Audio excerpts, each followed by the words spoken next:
Salve.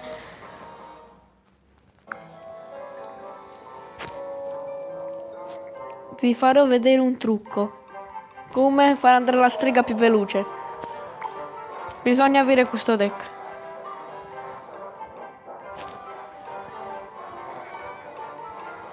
Iniziamo. Andiamo al campo di prova.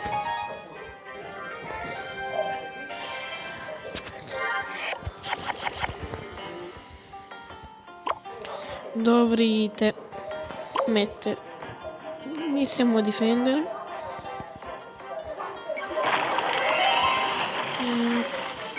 Ciao per informare.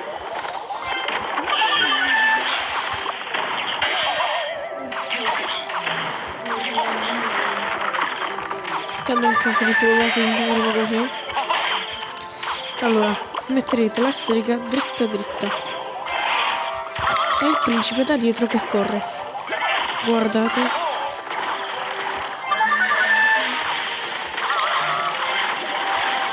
E questa è la strega come fa.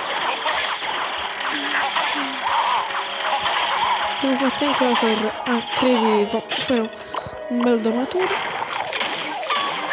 Ci ha pensato anche lui. Noi mettiamo i barbari per difesa.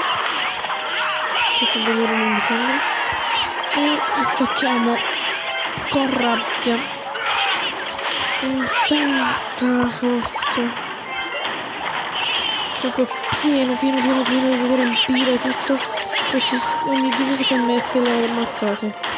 Così come non c'è liste per due, la lista per due questa cosa non ce la fa.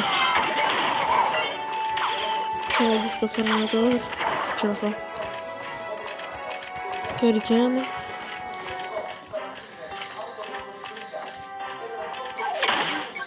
Mettiamo qua, allora vado a bombardare. Mettiamo.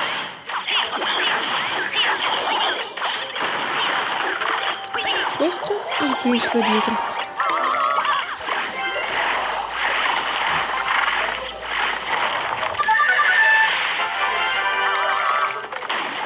Avete visto che bello figata? C'è anche la torre, barbaro, domatore, e superiori guardate, mettiamo un bel sgorno.